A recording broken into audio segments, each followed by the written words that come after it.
We're looking at the top of the X100T. We're going to program some custom functions. Let me get that in focus. Here, first of all, is your exposure compensation dial. I generally shoot on aperture preferred. You can see I can set the aperture to wherever I want it, and I let the shutter speed go where I want it to go. And if I need to adjust my shutter speed, I can fix the ISO or I can change apertures. We'll get into ISO more in a minute. Anyway, here's your button here, the FN button, which allows you to select your focus point. So I just press that, and that highlights the focus point on my viewfinder. Okay? And once that's highlighted, I can use the four-way controller to move that focus point where I want it, which I do, and it's very handy. For example, if I want to compose with somebody to the right side of the frame, I'll move it over here and I can focus without really pointing the camera at them as you would using focus and recompose. And then I can change the size of that box using the scroll wheel up here where my thumb is. Now, autofocus works a little bit faster with a slightly larger box. The small box is perfect if you're focusing on a critical area like an eye or part of the face, but if you're focusing more generally and you want autofocus to respond more quickly, choosing a slightly bigger box works better. Okay. Now we're going to get into choosing your custom function. So we're going to go to the menu here. Q we're not going to get into yet on this video. So we'll go to menu. We're going to go to number 3 in the shooting menu, and then we're going to drop down to function settings. Alright, press that, and that's going to highlight the various buttons that you can program.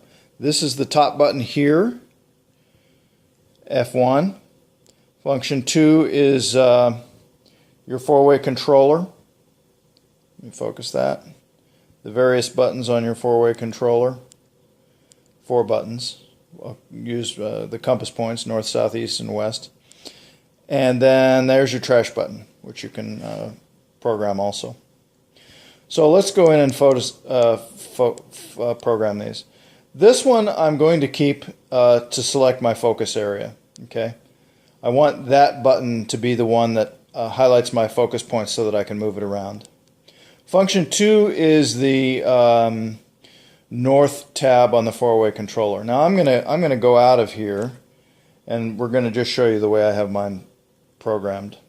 Okay, the north controller I have set to control auto ISO. Let me go back to that. So I use 3 auto ISO settings. Auto 1 is 200 to 800 ISO. Auto 2 is 400 to 1600, and Auto 3 is 16 to 6400. So in general daylight conditions, I'm going to walk around outside. If the light is pretty good, I'm going to shoot in Auto 1 and keep it at 200 to 800. If I get into situations where I'm kind of okay light to low light, I'll go to Auto 2 at 400 to 1600 and it will adjust my ISO. And then if I'm in available darkness, then I'm going to go 16 to 6400. So there we go on that.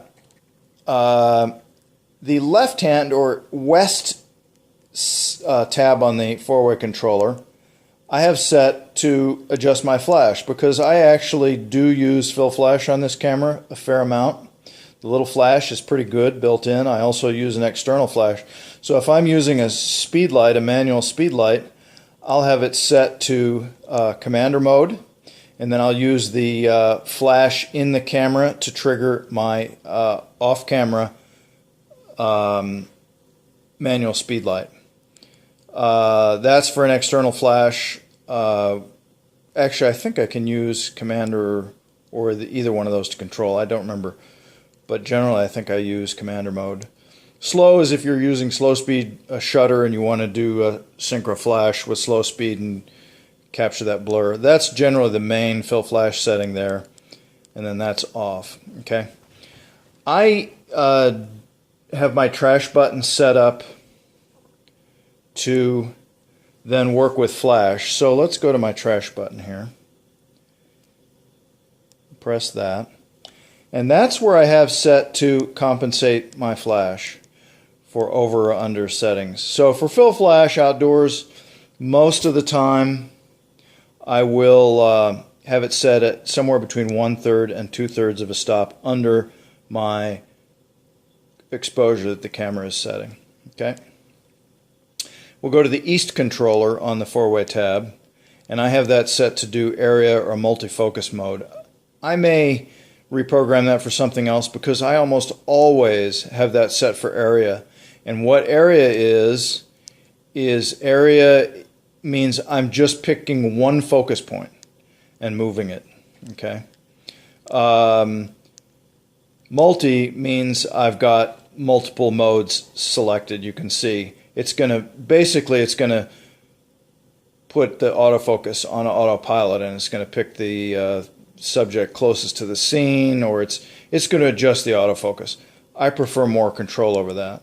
So I keep it in area mode because I want to select my focus point, which is right there, and then of course I move it around. And then the southern tab on the 4-way controller I keep for the self-timer, because while I have the app to control the camera from my phone, a lot of times if I'm doing nighttime long exposure photography, I just use the self-timer, usually at 2 seconds.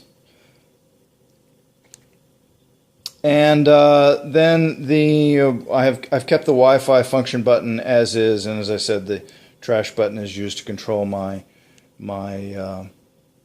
flash exposure compensation.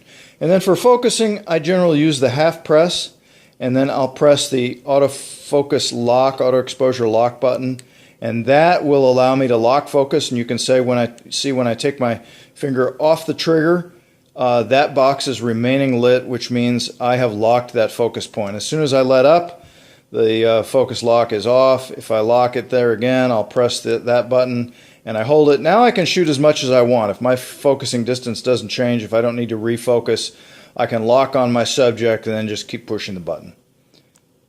And drive setting. It's good to get in the habit of using the motor drive on this. I generally keep it in still image, but if you scroll down one, you've got low and high, and then you've got auto exposure bracket, multiple exposure, motion panorama, which I don't generally use. So mostly I'm going back and forth toggling between the motor drive function and still image. Usually it stays on still image, but the motor drive is very handy. 6 frames a second on high. When I'm photographing people moving, a lot of times I will use it because this autofocus doesn't respond as quickly as a DSLR, so sometimes it's nice to shoot multiple frames. And I think that's about it. You can see I have the little LensMate thumb thingy, which really enhances my grip on the camera, makes it a lot easier to hang on to. I think that's it.